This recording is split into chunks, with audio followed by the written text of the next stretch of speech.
Act 2 of this week's Extra Time, Super Classico Part 1. On Saturday night, the Los Angeles Galaxy and Chivas USA will renew their internecine rivalry. Chivas, they come in undefeated, 9 points from 3 games. The Galaxy, they've struggled out of the gate, just 1 point from their first 2 games. The LA defense has allowed 5 goals in those first 2 games, so we've invited LA's Eddie Lewis in to help us understand what's going on in La La Land. Eddie, welcome to Extra Time. How are you guys? We're doing very well. We have to ask, a lot of criticism right now being leveled at the Galaxy. What are some of the positives that you see on the team? Well, I mean, I think, obviously we're disappointed with only 1 point to start with. I think we've done well to get ourselves back into the games we've been in. But more than anything, I think the good news about the amount of goals we let in is that they're very much correctable, and they're certainly our fault. We don't feel as if we've been beat on particularly great plays, and from that standpoint, we know obviously we can improve it, and certainly it needs to happen sooner rather than later. Eddie, you've obviously had a great career as a player on both sides of the ball, but getting forward, looking up into the box, being able to whip balls into a target striker. Talk about the striker situation right now for your LA Galaxy team. It's a great opportunity for Alan Gordon. He's we have some strikers that are nicked up and trying to get back to fitness with with Landon always underneath, whether he's as a withdrawn striker or a proper striker. He's just a constant threat. I think he's been involved in all 4 of our goals, up to this point, and it's just a great combination. Big game against Chivas USA, crosstown rivals, cross-stadium rivals even. The Super Classico. How's your mindset heading into this game? I'm excited. Certainly Saturday is going to be a lot of fun. It's my first sort of Classico. I'm excited about the local rivalry, and certainly for us, I would say the pressure's on. We need the result.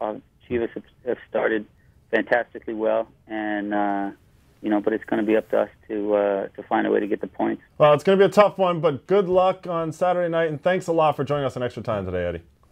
No problem, guys. Take care. Thanks, Eddie. Eddie Lewis, defender for the Los Angeles Galaxy, sometimes in the midfield, actually. You can catch that whole interview on MLSnet.com.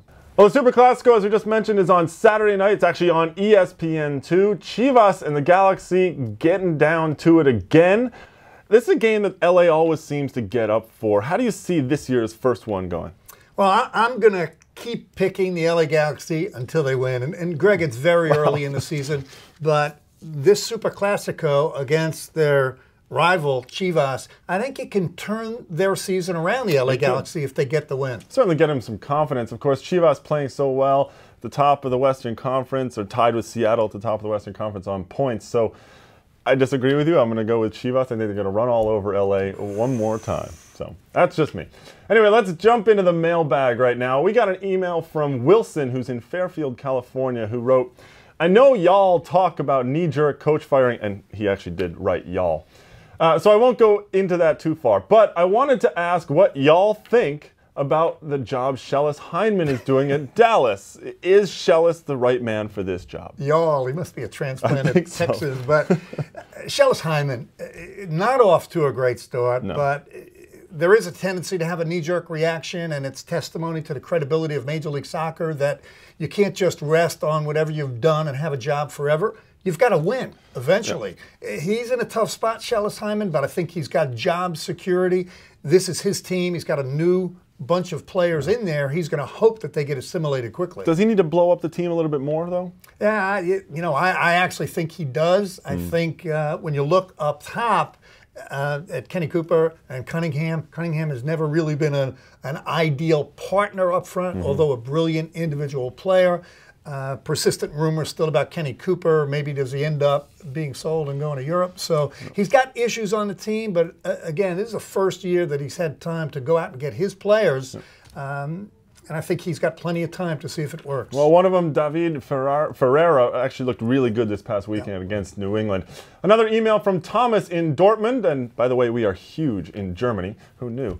Last week, you guys clearly made a mistake, he wrote. Talking about goalkeepers, you did not have one single word about my favorite keeper, Will Hesmer from Columbus. Is there any special reason for that? I'm going to leave that one to you. Well, absolutely, because we were talking about younger goalkeepers that perhaps could get to the next level. Will Hesmer, I loved him last year, and I still really like him, but you can't categorize him as a young 20 to 25-year-old goalkeeper. He's 27, and he's had a couple of bad mistakes in the last couple of games, so you're better off that we left him out of it. Maybe your email jinxed him. He didn't play very well against Real Salt Lake.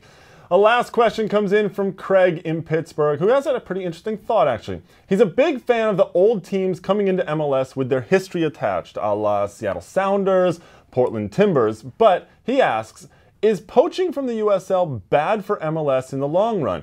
If the USL folds, because they presumably lose too many teams, we will lose those farm teams. Don't we want to keep the budding talent close to our league?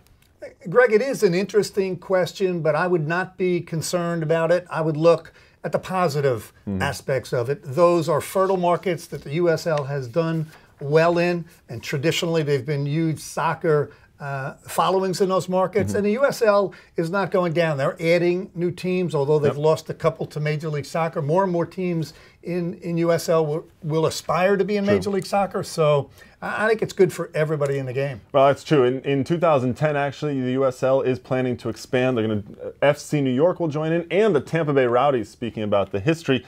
So when they lose those teams, eventually, in 2011, they will actually have the same amount of teams, which would be 11 teams. And they've been adding some other teams. We saw Austin Aztecs recently join up. So I think that's going to be okay. And I'd like to see the relationship actually stronger between the two leagues.